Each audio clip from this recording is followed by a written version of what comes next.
For our chip, we have a number of standard interfaces for sensors. Yeah. Therefore, with a number of sensors that you might be used to, you interface them with our chip, and we take care of the rest. The data goes onto our chip, it's being processed using the neuromorphic fabric, and it integrates data in time and identifies the events that are relevant to you and leads to orchestrated action based on what is being observed. So this is the stand of Innatera, a really interesting, really innovative company that we're going to learn a lot about in the next few minutes. So I'm with Kasia, who's based at the headquarters in the Netherlands, and we're going to talk about kind of applications for AI and how you do it a little bit differently. So Edge AI has become a massive topic. So when we talk about Edge AI, more or less we mean that almost anything that exists in the electronics world is going to at some point get some artificial intelligence, some AI capability. People who are thinking about doing Edge AI, so they'll typically want to do it on a kind of device that they're used to. Let's say it's a microprocessor.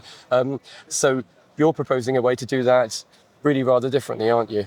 So could you explain that? Yes, we're proposing to do it in an event-driven way, using very sparse computation. Okay, and when you say sparse computation, so that's drawing on sensor data, but then how are you kind of processing that data? How does that work?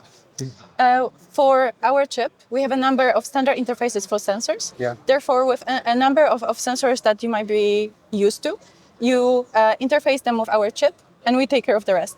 The data goes onto our chip, it's being processed using the neuromorphic fabric, and it integrates data in time and identifies the events that are relevant to you and leads to orchestrated action based on what is being observed. Okay. So this could be functions like, so typically in AI we think about things like object detection, face detection, face recognition, gesture detection. So it's those kinds of functions that you can implement? It can also be predictive maintenance. It can be noise reduction, separation of signals, sensor fusion. Okay, so the wide range of things that we'd expect to be able to do with AI.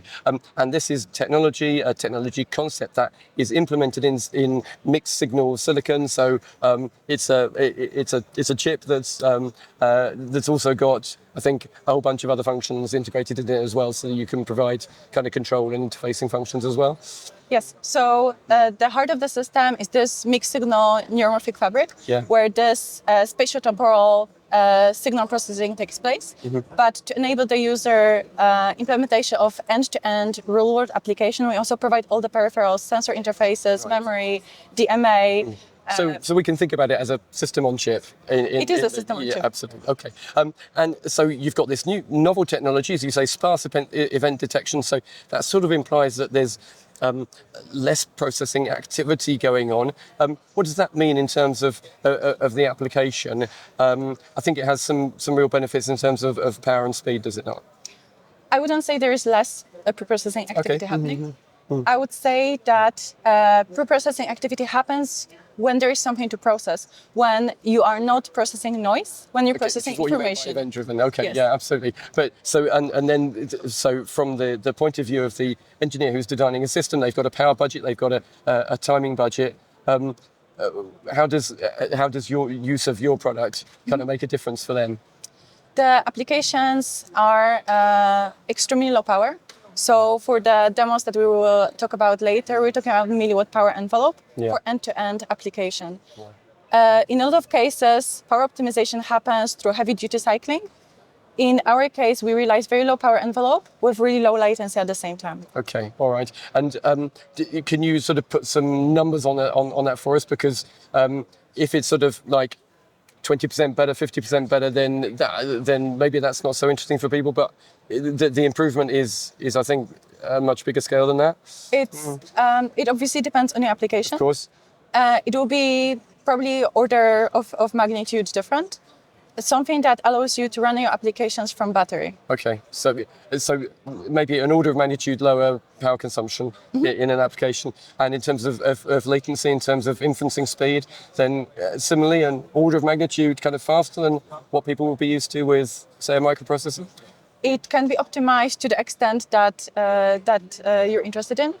we're going to talk about milliseconds. Yeah. Okay. So really, really fast, really, really low power, which is ideal for a battery-powered application. So if we think about something like a smart doorbell, so this demonstration here, I think, is relevant to that. Can you just describe what is going on here? Yes, so this demonstrates how we do very low power processing of spatial-temporal information. What we have here is our, in this case, bring-up board with our chip, very small, 6 square millimeters sitting there. Okay, yeah, tiny little thing, yeah. And a 60 gigahertz radar. We can also use other radars, other sensors for our applications. On the screen, you can see partially processed radar data to give you basically visibility that this is always on. Yeah. And here you can see that we have been noticed. Right, okay, yeah. Yes. So it's detected us. Yeah. Yes. If we were not here, then it would basically not show this little silhouette, even if there was movement happening in the environment. So you saw earlier that we had a bit of wind, and a very realistic scenario you would have when having a doorbell outside, when you have a bit of wind, a bit of leaves, and maybe a dog going past. So the environment is not static. There is data coming. There are spatial-temporal signals in the environment. And the computation identifies which of those spatial-temporal signals identify an actual human. So this is not a movement detector. This is not a proximity detector. This is detection of it is a human detector. Yes. Yeah, absolutely. And all of that processing is going on inside your chip there. Yes. Okay. And at such low power that battery lifetime for instance, in the smart doorbell will be potentially months, years. So, exactly. Okay. All right. Very good. We've talked about this new technology. As you say, you've got a bring up board here, but this is a different paradigm, a new paradigm, isn't it, for design engineers?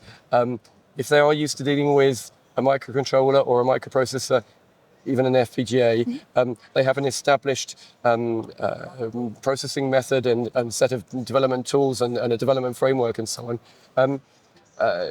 It's something different with you, I think, isn't it? So to what extent can you support design engineers in making this migration from what they're used to something new that will offer them this huge benefit in terms of speed and power consumption? So we are really trying to understand where our users come from, what they are familiar with, and provide them tools that are specific to our technology, but that are looking familiar to them. So for example, the way you will define and train this network is starting from Python environment, from PyTorch. So for a machine learning engineer, this is something they are very used to working with. This is where you start. And then we provide end-to-end tool chain that does all the compilation, deployment on the chip. Right. We have all the tools you need to take your prototype through all the optimization and deployment on the hardware in a very efficient way. Yeah. Okay. So they're not on their own. There's a whole tool set and support from Innatera. Yes. Indeed. Okay. All right. Well, it sounds like a fantastic opportunity for people to explore a really new way of doing AI and getting tremendous application benefits. Kasia, thank you so much for explaining it to us.